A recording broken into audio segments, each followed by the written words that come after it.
très impressionnant de suivre Marina avec tout le travail qu'elle a fait. C'est vraiment un honneur de pouvoir présenter après elle. Donc j'ai choisi de vous parler effectivement de nouvelles immunothérapies. Alors pour remettre un petit peu le contexte, et on en discutait, ces biothérapies sont vraiment en train d'exploser et de changer complètement en fait la médecine. On a aujourd'hui 60 thérapies cellulaires qui sont autorisées à être mises sur le marché, 24 thérapies géniques et 21 thérapies ARN. Donc on a vraiment une explosion en fait des nouvelles possibilités et on pense qu'effectivement à partir de 2025, on aura plus de 20% des nouveaux médicaments qui seront par exemple des thérapies géniques. C'est vraiment dans ce domaine-là, je crois qu'on a le plus de progression remarquable et on a plus de 2000 produits nouveaux qui sont en cours de développement en fait dans différents laboratoires dans le monde avec une globalisation absolument remarquable. Donc si on reprend effectivement toute la liste des médicaments de thérapie génique qui sont autorisés, alors évidemment c'est un petit peu trop petit pour pouvoir les lire, il faut simplement savoir que 24 médicaments c'est bon, peu ou pas beaucoup, ça dépend, beaucoup, peu importe.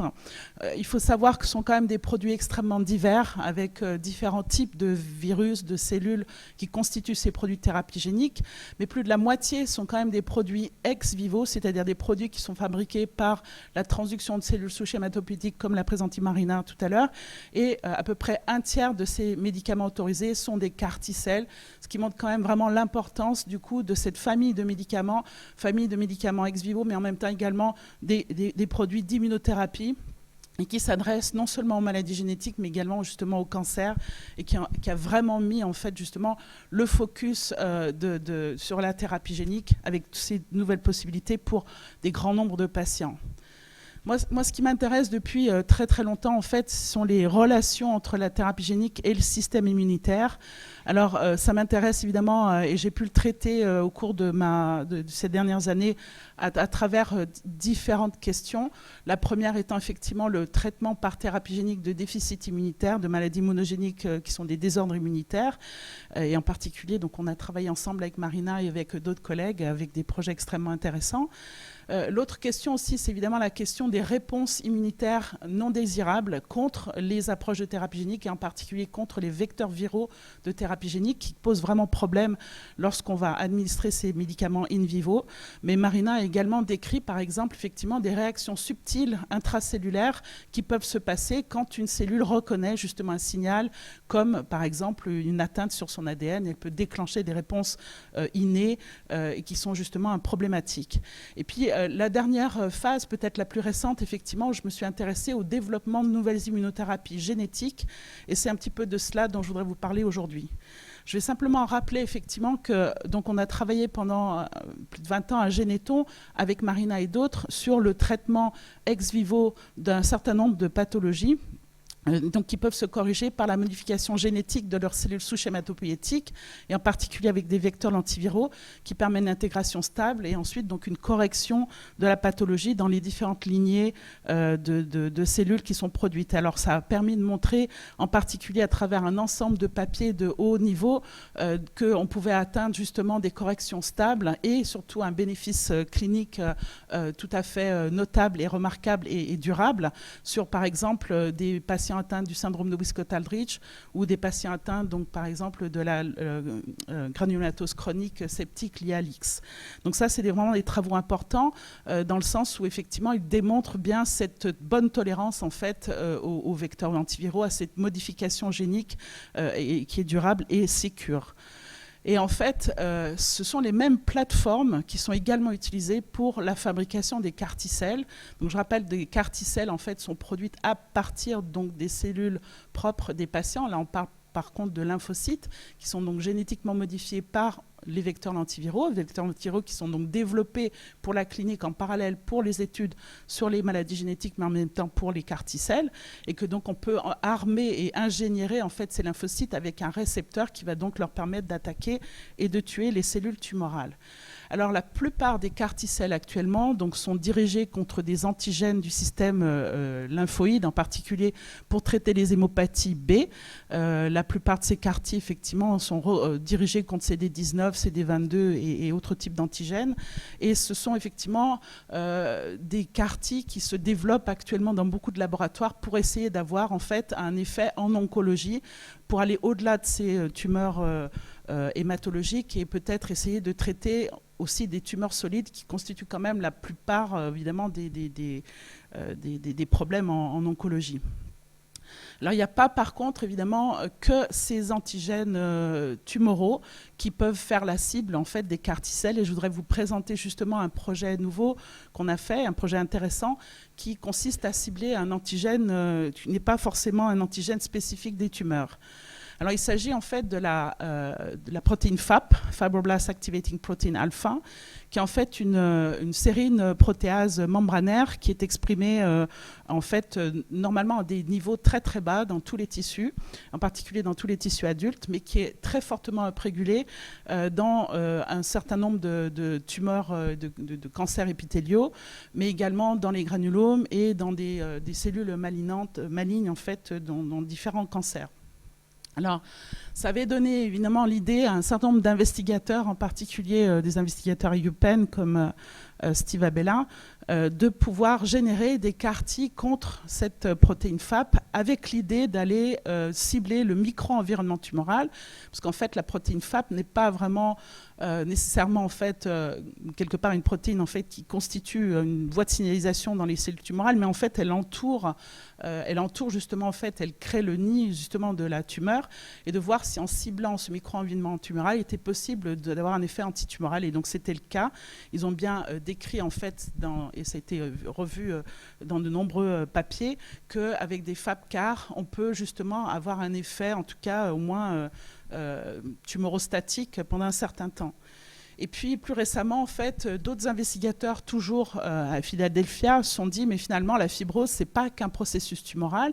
Il y a plein de pathologies, en particulier la fibrose cardiaque, qui pourrait justement être l'objet d'un traitement avec des FAP-CAR. Et donc, ils ont montré chez la souris qu'en induisant une fibrose cardiaque avec des médicaments, ils pouvaient ensuite réinjecter des FAP-CAR et éliminer, en fait, le processus fibrotique, en fait, qui se passait dans le cœur des souris. Donc ça nous a vraiment inspiré, je vais dire, avec ma collègue Isabelle Richard à Généton.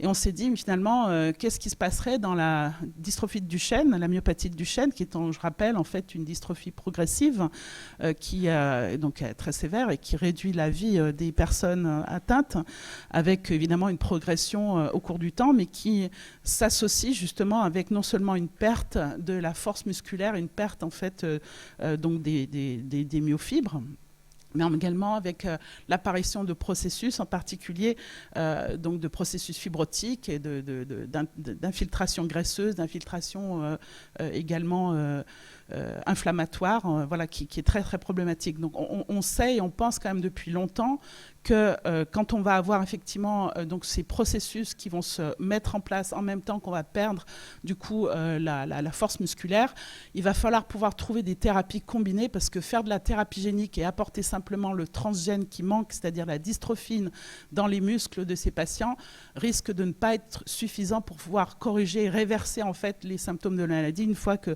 ces symptômes-là se sont mis en place.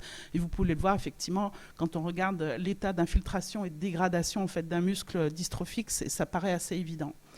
Donc on s'est dit, mais pourquoi effectivement on n'essaierait pas de cibler FAP dans les muscles dystrophiques, mais est-ce que FAP est surexprimé dans la myopathie de Duchenne? Donc on a pris un modèle, vous savez qu'en fait le modèle classique des souris MDX est utilisé, où il y a donc une mutation dans la dystrophine, mais là il s'agit d'un modèle qui est back-crossé en plus sur les souris DBA2, et comme vous pouvez le voir sur la gauche, en fait, l'état pathologique, vous voyez en bas, en fait, du muscle de ces souris DBA2 est extrêmement sévère, beaucoup plus sévère et beaucoup plus rapide que dans les souris MDX classique.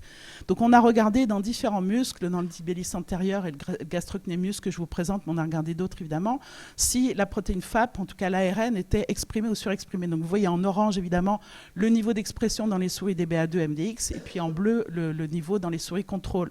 Et en fait on voit au cours du temps qu'on a bien une surexpression qui est quand même assez remarquable et importante, à la fois de la protéine FAP mais également du collagène 3, donc qui est également un autre marqueur de la fibrose.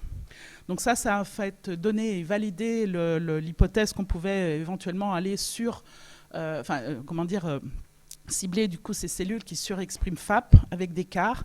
Donc en fait, on a mis en place, à Généton, mais à travers justement un projet qui était en cours à l'ART, un projet en cours avec Francine Garnache et Elodie Boll-Richard à l'EFS, on a donc en fait cloné un FAP, un anticorps, un single chain FV spécifique de la protéine FAP murine, qui était disponible dans la littérature, qu'on a cloné sur un vecteur antiviral de CAR de 3e génération, c'est-à-dire un vecteur antiviral avec tous les modules justement de survie des CAR-T, 4-1BB, CD3 et puis CD28. Et donc on a fait un vecteur antiviral du coup qu'on peut utiliser pour transduire des splénocytes de souris, splénocytes qui sont évidemment activés pour fabriquer donc des lymphocytes T. Et en fait, on peut donc obtenir ces cellules FAP CAR-T chez la souris. Qu'on a pu donc tester et démontrer la spécificité en créant des cellules FAP positives ou FAP négatives. Et donc on peut effectivement démontrer la cytotoxicité spécifique de ces FAP CAR, en tout cas in vitro, dans des modèles de cytotoxicité classiques. Donc si on fabrique ces FAP CAR et qu'on les injecte donc du coup aux souris, on fait en fait 2 tours d'injection, tout simplement parce que les protocoles ont été faits comme ça pour assurer quand même qu'on avait assez de cellules dans les souris. On avait montré d'ailleurs dans des manips préliminaires qu'il fallait quand même une dose assez élevée de FAP CAR pour pouvoir avoir un effet.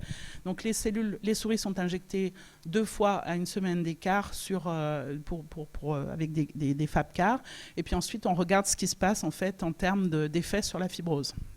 Et on retrouve effectivement un effet tout à fait remarquable sur la diminution en particulier de l'ARN de la fibrose avec l'injection des CAR. Alors en sachant qu'on a donc des CAR contrôle, hein, c'est la barre lymphocyte T en orange en fait qui montre du coup une progression et une continuation en fait de la fibrose dans ces souris.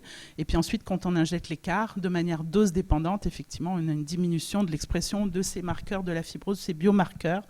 Et si on le regarde sur le plan histologique avec un marquage rouge Sirius, vous voyez bien effectivement qu'il y a une diminution très nette en fait des fibres de collagène en particulier qui sont infiltrantes dans le muscle.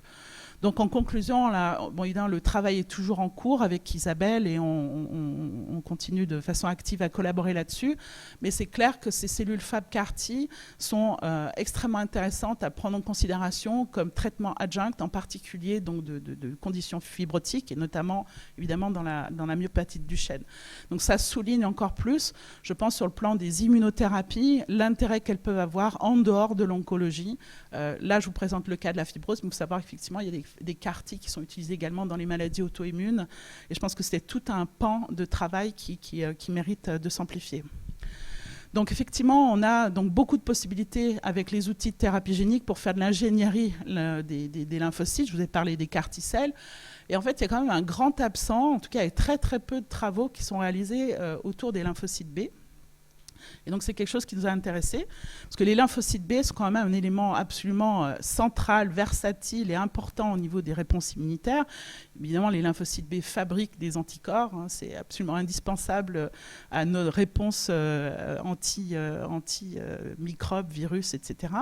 Mais ils jouent également un rôle très important de pontage et avec les autres cellules du système immunitaire à travers non seulement évidemment la production d'anticorps, mais l'activation du complément, le binding aussi avec les récepteurs FC, et puis également ils produisent des cytokines qui vont du coup activer ou compléter en fait les réponses immunes, à la fois innées et adaptatives.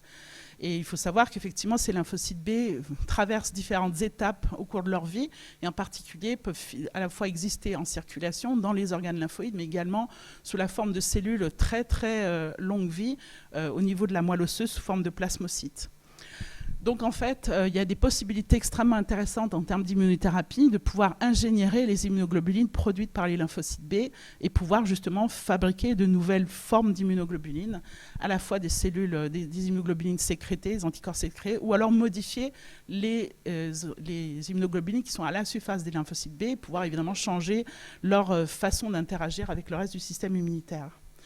Donc modifier les immunoglobulines ou la production d'immunoglobulines par les B, c'est quand même pas quelque chose de nouveau. Il y a beaucoup de gens qui ont essayé de le faire, en particulier David Baltimore, qui a très longtemps avait proposé ce concept de vecteur d'immunoprophylaxis, en particulier pour faire des nouveaux vaccins ou des nouvelles stratégies, où il pensait effectivement prendre une séquence codante pour un anticorps, le mettre dans un vecteur AAV, adeno-associated virus, l'injecter dans un muscle et ensuite évidemment faire en sorte que les cellules du muscle produisent l'anticorps de manière constante et voir si effectivement effectivement pouvoir en faire quelque chose de thérapeutique. Alors ces manips effectivement ont fini par aboutir par des essais cliniques, notamment pour le traitement du VIH, mais avec des résultats extrêmement mitigés et problématiques. L'un étant effectivement d'abord qu'on a l'induction évidemment de réponse immune contre l'AAV, et deuxièmement on a un anticorps qui est produit par les cellules du muscle, déjà dans des conditions pas extrêmement physiologiques, puisqu'on n'a pas de glycosylation correcte, et en plus la séquence de l'anticorps ne peut pas varier, ne peut pas évoluer, en particulier ne peut pas subir toutes les mutations des mutations hypersomatiques qui contribuent quand même à l'augmentation de l'affinité de l'anticorps au cours des réponses immunitaires. Il y a d'autres approches qui ont été en fait inventées, comme celle en haut à droite, celle qui a été faite par François-Louis Cosset en particulier, qui a designé des cassettes d'expression antivirale assez complexes pour justement exprimer des anticorps à la fois de façon membranaire et à la fois de façon sécrétée. Et donc en fait ça reste effectivement des outils qui peuvent être intéressants, encore une fois quand même assez figés, mais au moins avec une certaine dynamique en termes de sécrétion et d'expression membranaire qui pourrait permettre du coup de les utiliser dans le contexte de nouvelles applications. Et puis en fait, en bas à droite, vous avez des nouvelles approches extrêmement innovantes et très intéressantes qui consistent justement à utiliser les CRISPR-Cas9 pour aller ingénierer directement le génome, et en particulier le locus des immunoglobulines et des chaînes lourdes ou légères, pour pouvoir changer justement les régions variables qui sont donc en fait qui donnent cette spécificité antigénique. On peut également changer les régions constantes, mais en tout cas, il est possible justement de réintroduire une nouvelle séquence de régions variables comme un nouveau segment V dans le génome, et pouvoir donc du coup fabriquer un nouveau type d'anticorps. Donc ça, c'est des approches qui ont émergé il y a quelques années, et en particulier qui ont fait l'objet d'un certain nombre de papiers très très intéressants par un certain nombre de groupes américains et israéliens. Et c'est aussi quelque chose sur lequel on s'était mis, nous à l'ART, très tôt, et en collaboration aussi avec Michel Cognier à l'EFS à Rennes. Alors l'idée, effectivement, c'était d'aller pouvoir ingénierer les anticorps, donc la spécificité antigénique d'anticorps, directement dans le locus, comme je dis. Et donc, en fait, le premier challenge, quand même, c'est de faire en sorte qu'on peut exprimer un nouvel anticorps dans un lymphocyte B qui est, quand même, je rappelle, clonal. Hein, il a fait un réarrangement clonal. Et donc, en fait, l'idée, c'est quand même de ne pas avoir une compétition avec la production de l'anticorps endogène. Donc, il faut qu'en fait, le gene editing puisse à la fois faire un chaos de l'anticorps qui est produit naturellement ou qui est réarrangé par le lymphocyte B, et en même temps qui permettent effectivement l'expression seule de l'anticorps qu'on a choisi. Donc en fait, il y a plusieurs solutions. Il y a une solution un peu complexe qui consiste à faire un KO et un KI. Un KO aussi de la chaîne lourde et de la chaîne légère, parce que je rappelle en fait, elles sont codées par des chromosomes différents. Une autre solution un peu plus pratique, en tout cas qui est bien pour commencer en fait dans ce système-là, c'est de créer en fait une immunoglobuline ingénierée sous forme d'une single chain immunoglobuline, un construct en fait qui va relier la chaîne légère et la chaîne lourde ensemble avec un linker. Et du coup, il suffit de l'insérer dans la partie de réingénierer en fait le gène de la chaîne lourde, de telle façon qu'on va avoir une séquence qui va interrompre la production normale des IGH et puis qui va introduire cette cassette single chain FV à la place. Et donc effectivement, on a cette stratégie qui a été utilisée par plusieurs personnes et qui présente également un autre avantage, c'est que en fait, dans le linker, on peut rajouter des tags qui nous permettent de détecter assez rapidement et facilement les immunoglobulines qu'on a réingénierées. Donc ça, c'est l'approche qu'on a choisie pour commencer dans ce projet-là, effectivement, et de trouver un très bon site dans le locus IGH pour pouvoir aller ingénierer. Et donc, on a fait ça en criblant un certain nombre de guides RNA et de trouver un bon site qui nous donne justement, avec cette méthode qui s'appelle TIDE, une efficacité de coupure qui se balade entre 70 et 80%, à la fois dans des lignées cellulaires B ou non B, et également dans des lymphocytes B primaires issus donc de centres de sang périphérique. Donc une fois qu'on peut couper dans le génome à un endroit efficace, là où on veut, là maintenant il faut ensuite rajouter un template qui ramène en fait la cassette d'expression en fait, de la chaîne légère qu'on veut, de la région variable qu'on veut. Et donc effectivement il existe déjà beaucoup d'outils pour justement amener cet ADN template au sein donc, de la coupure qui est réalisée, une coupure qui se répare de façon aléatoire ou justement par homologie. Et on peut utiliser l'antivirus ou des IDLV, ce qui est effectivement très intéressant, en particulier lié à l'absence de toxicité de ces particules sur les cellules. On peut utiliser des plasmides, donc qui sont assez grossiers, ou en fait des complexes donc de Cas9, de guide, et puis en fait on peut utiliser des AAV, on peut utiliser aussi donc de l'ADN double brin. Donc il y a quand même beaucoup d'outils qui sont disponibles, qui sont plus ou moins faciles à construire et à tester. Nous, on a choisi à l'ART, en tout cas pour démarrer, une approche non virale, complètement non virale, justement pour préparer et anticiper sur les évolutions. Et comme Marina le rappelait, effectivement, la production des vecteurs antiviraux, c'est très cher, très compliqué. Là, ici, on peut faire effectivement des choses de façon totalement synthétique, c'est très intéressant. Et alors, donc, l'idée, c'est effectivement d'avoir des PCR asymétriques avec des digestions du double brin pour avoir donc de l'ADN simple brin purifié qui donc va apporter le template directement dans les cellules et qui est coélectroporé avec le guide et la Cas9. Donc on a aussi mis au point, en tout cas on travaille sur des machines comme le MaxCyte qui sont quand même de bonne qualité, qui nous permettent justement d'avoir des protocoles qui ne sont pas trop toxiques ou pas toxiques pour les lymphocytes B. Donc ça, c'est effectivement tout un travail d'optimisation qui était important. Et ensuite, évidemment, il faut insérer le template. Donc on apporte le template. Donc là, c'est une démonstration simplement avec un template GFP qui est inséré à l'endroit d'intérêt. Et vous voyez, par exemple, sur une lignée comme des K562, avec un single-strand DNA produit de façon synthétique, on peut avoir 13-14% de cellules GFP positives immédiatement. Donc ce qui est quand même assez intéressant parce que par contre, effectivement, quand on va séquencer le site d'insertion, il est absolument parfait.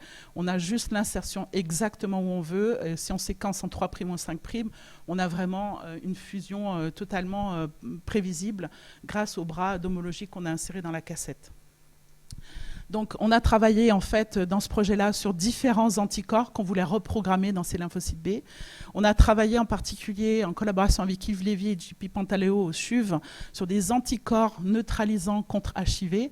Donc ça, c'est quand même très intéressant de pouvoir imaginer que vous avez des lymphocytes B, que vous avez donc qui ont une fréquence naturelle en fait d'anticorps X ou Y de je sais pas 1 sur 100 000 ou même plus faible que ça, et de dire qu'en fait vous allez pouvoir en fait leur donner, c'est une spécificité extrêmement énorme pour un anticorps particulier qui va du coup avoir des effets biologiques importants comme celui de pouvoir bloquer l'entrée d'un virus.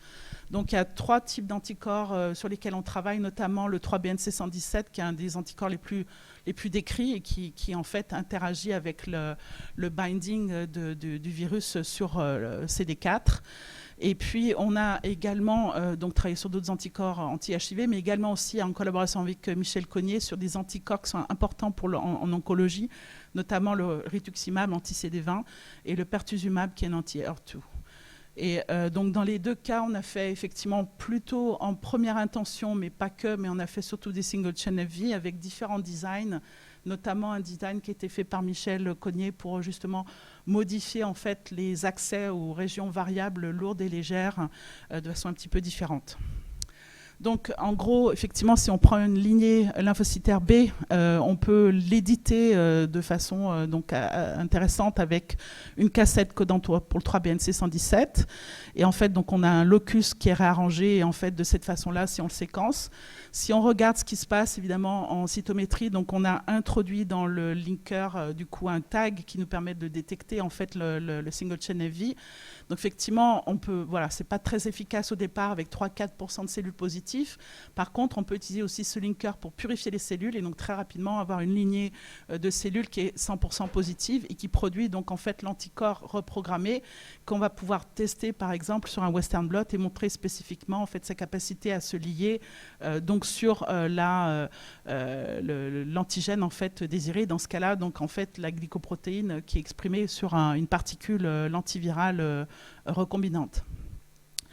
Et donc, en fait, on peut aussi développer des stratégies donc, de culture et de différenciation de lymphocytes B primaires, ce qui n'est pas très facile parce que ce sont des cellules fragiles. Et donc, en fait, l'idée, c'est de cultiver ces cellules, de les activer correctement et de pouvoir les transduire, du coup, avec la machine. Et donc, on a à la fois testé également des templates GFP ou des templates anticorps et on peut retrouver les intégrations correctes et les séquences que l'on a souhaité mettre dans les cellules. Et donc, effectivement, on peut retrouver, par exemple, là, c'est montré avec la GFP ou avec le 3BN117, on peut avoir à peu près voilà, entre 0,6 et 2%, ce qui peut paraître très peu, mais en réalité, comme je disais, le répertoire naturel pour un anticorps chez une population de lymphocytes B primaire, il est extrêmement faible. Donc là, on est en train de multiplier par 1000, voire plus que ça, en fait, la fréquence d'un anticorps particulier qu'on veut du coup faire exprimer. On peut aussi travailler pour augmenter la différenciation de ces lymphocytes B en cellules plasmocytaires. Et donc ça, c'est un travail qui a été fait par Jacqueline Doms à l'ART, donc de trouver des modalités d'activation et de culture et de différenciation de ces lymphocytes B, et également de pouvoir montrer que dans ces cellules, on avait la possibilité de leur faire exprimer cet anticorps anti-HIV, et en particulier de montrer qu'il pouvait être exprimé dans les plasmocytes. Donc je ne présente pas plus, effectivement ce sont tous des travaux en cours. Je voudrais simplement remercier donc tous les gens qui ont travaillé en fait sur ces projets, en particulier donc pour repartir sur les FAPCAR, les personnes dans le laboratoire à Généton, notamment Maxime Ferrand et également Sophie Frein, je ne la vois pas, je suis désolée, et puis donc nos collègues dans le laboratoire d'Isabelle Richard, et Sonia Albimi et Jérôme Poupio. Et puis donc à l'ART, les projets que je vous ai présentés en fait sur les cellules B reprogrammées sont faits par Clémence Fournier, Jacqueline Doms, Axel Gosseil, et je remercie également évidemment tous nos collaborateurs à l'extérieur, Yves Lévy, Giuseppe Pantaleo, Craig Fenwick, qui nous ont passé des anticorps. Et donc, ah ben tiens, il y a un couac. Pardon, je suis désolée, mais j'ai passé... pardon. Je voulais quand même, effectivement, je suis désolée, je ne sais pas pourquoi ça a sauté, je pense dans les copier-coller ou les choses comme ça. Je voulais quand même, effectivement, continuer, par contre, sur la production, en fait, des anticorps en oncologie, là, du coup, par gene editing dans les lymphocytes B. Donc, ça, ce sont les travaux de Michel Cognier, qui ont été, donc, publiés dans BioArchive.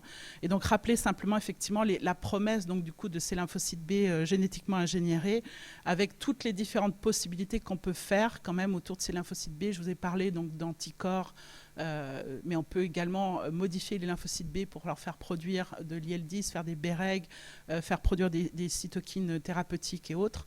Donc il y a énormément de possibilités. Et donc en fait, on va pouvoir développer ces projets à travers un nouveau programme du PEPR qui s'appelle TheraB, et qui va être, je pense, extrêmement intéressant. Donc pour conclure, simplement là, je vous ai montré 2 exemples de choses qu'on peut faire avec des cellules, des nouvelles types d'immunothérapie, mais il faut savoir qu'effectivement, aujourd'hui, il y a beaucoup de créativité dans le domaine avec des CAR-T, des TCR-T, on a des TRUC, c'est-à-dire des CAR-T qui expriment également des cytokines. On peut également travailler avec des T normaux, mais ou des T moins conventionnels comme des gamma-delta ou des choses comme ça. On peut travailler avec des CAR-NK, on peut faire des CAR-macrophages, on peut reprogrammer des B.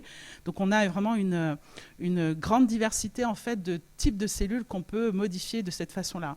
Donc le message en fait, que j'aimerais du coup faire passer, c'est évidemment donc, l'intérêt et l'importance de la thérapie génique en termes de potentialité de traitement, mais aussi la grande versatilité et le nombre de possibilités qu'on a justement pour modifier génétiquement les cellules du système immunitaire et faire de nouvelles types d'immunothérapie qui ne vont pas être forcément en oncologie, qui peuvent être justement dans différents domaines. Et vous rappelez aussi qu'effectivement tout ça s'appuie dans un domaine technologique sur des plateformes qui sont versatiles, qui peuvent servir à la fois à la drépanocytose, au CAR-T et à d'autres choses. Et donc c'est très très important de les consolider. Et j'espère qu'on va pouvoir consolider en fait tout ça et aussi d'évoluer des lentilles vers les CRISPR et toutes ces nouvelles techniques dont a parlé Marina. Et on va pouvoir le faire en partie aussi sur Évry grâce à la mise en place du biocluster Génotaire qui va être piloté par Généton. Donc j'en ai vraiment fini là. Je vous rappelle simplement qu'on recrute. Alors s'il y en a qui sont intéressés, passez le message et postulez sur notre site internet. Merci.